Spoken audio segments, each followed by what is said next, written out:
Alright folks, what's up? Today is Thursday, December 7th, 2017. Rich Van Tassel with you, and of course it's a Thursday, so we have the Thursday night preview. The New Orleans Saints 9-3, 4-2 on the road, travel to Atlanta to play the Falcons, who are 7-5, 3-3 at home. Injuries for the visiting Saints. Andres Pete, tackle, is out, offensive tackle. The rest are questionable. Trey Hendrickson, defensive end. Marcus Williams, safety. Mark Ingram, running back. Marshawn Lattimore, cornerback. For the Falcons, Andy Levitre, a guard, and Eric Saubert, a tight end, are out. You look at those injuries. Lattimore's been nursing that injury for some time now. Let's see if he's able to go in this one. That could be a critical factor when you're going against an Atlanta team that has a lot of weapons. Julio Jones, while he does only have 3 touchdowns, well over 1,000 yards through 12 games. That's impressive there. You also have Mohamed Sanu, who's really come along. Even if you can plug your next guy in on Julio Jones, you start to have to bring other guys up if Marshawn Lattimore is not able to go. I'm expecting him to go tonight, but again, you have a lot of weapons. And Mohamed Sanu to me has really stepped up this year. For New Orleans, will they be able to run the ball as effectively as they have been doing against this Atlanta defense? Mark Ingram is probably going to go over 1,000 yards. It would take something monumental for him to not. You also have Alvin Kamara, who's running the ball very well.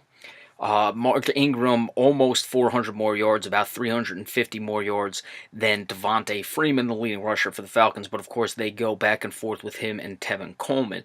Could be a quarterback game. You would have to expect a lot of points indoors on this one. Atlanta, surprisingly, is favored by 2 points. This is a big game for the Falcons. I know, even I was thinking a couple weeks ago, it was almost certainty that these 3 teams between New Orleans, Atlanta, and Carolina were going to the playoffs. But then you start looking at the schedule, they do all have to play each other.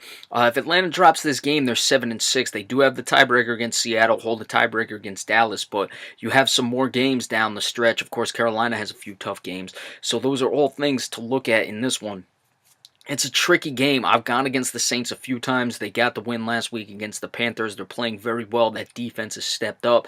Atlanta has been hit or miss. They've played really well in games. They've played pretty poorly in games. They've, had chances to win games and they didn't come through. So we'll have to see what happens. I'm going to go with the New Orleans Saints in this one. Very difficult game to pick. I think the running attack is going to limit the Atlanta offense, which will need to be on the field to keep pace with the Saints offense. And really, the running game will come down to it. I expect Drew Brees to make a few more plays than Matt Ryan, and I expect the Saints to get the victory in this game. You'll have to keep an eye on Atlanta with Tevin Coleman and Devontae Freeman, if they can run the ball as well, to keep New Orleans from having to be able to keep up. But it's going to be a track meet in this one, so whichever team can control the tempo is going to win. And I trust New Orleans' running game a little bit more than I trust Atlanta's, and I expect New Orleans to get the 27-23 victory. All right, when this game goes final, we'll give you the recap of it. Be sure to stay tuned for that. It will be tonight or tomorrow morning. And remember, we appreciate all subscriptions as well. Thank you all so much. Enjoy the game, and we will see you next time.